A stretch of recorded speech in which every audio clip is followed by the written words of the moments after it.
যুক্তরাষ্ট্রের নেতৃত্বাধীন বর্তমান বৈশ্বিক শাসন ব্যবস্থা বিরাট এক ভাঙনের মধ্য দিয়ে যাচ্ছে।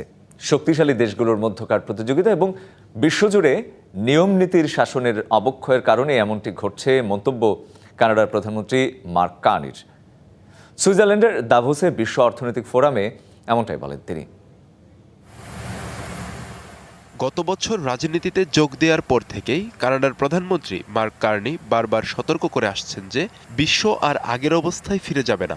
দাভোসে বিশ্ব অর্থনৈতিক ফোরামের ভাষণে তিনি সরাসরি ট্রাম্পের নাম না নিলেও বিশ্ব রাজনীতিতে তার প্রভাব নিয়ে গভীর বিশ্লেষণ তুলে ধরেন।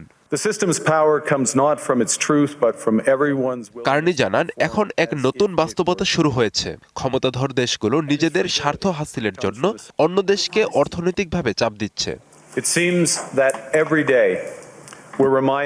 আমরা কোনো পরিবর্তনের মধ্য দিয়ে নয়, বরং বড় ধরনের এক ভাঙনের মধ্য দিয়ে যাচ্ছি। বড় বড় শক্তির দেশকে খুশি করার চেষ্টার ব্যাপারে সতর্ক করে ঐক্যের আহ্বান জানান কার্নি।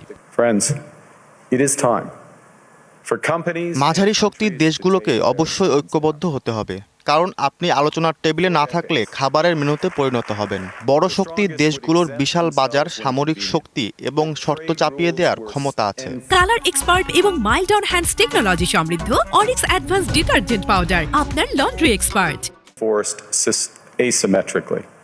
দ্বিতীয় মেয়াদে ক্ষমতায় আসার পর ট্রাম্প বারবার কানাডাকে যুক্তরাষ্ট্রের 51তম অঙ্গরাজ্য হিসেবে উল্লেখ করেন। দুই দেশের একীভূত হওয়া কানাডার জন্যই ভালো বলেও মন্তব্য করেন একাধিকবার। সম্প্রতি ট্রাম্পের এ ধরনের কথা কিছুটা কমলেও সামাজিক যোগাযোগ মাধ্যমে একটি মানচিত্র পোস্ট করেছেন ট্রাম্প। সেখানে কানাডা ও ভেনেজুয়েলাকে যুক্তরাষ্ট্রের পতাকায় ঢাকা অবস্থায় দেখা যায়, যা নিয়ে তৈরি হয়েছে নতুন বিতর্ক।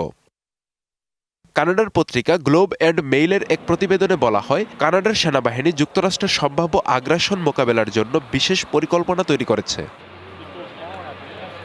আব্দুল্লাহ আল মারুফ, ডিবিসি নিউজ ডেস্ক।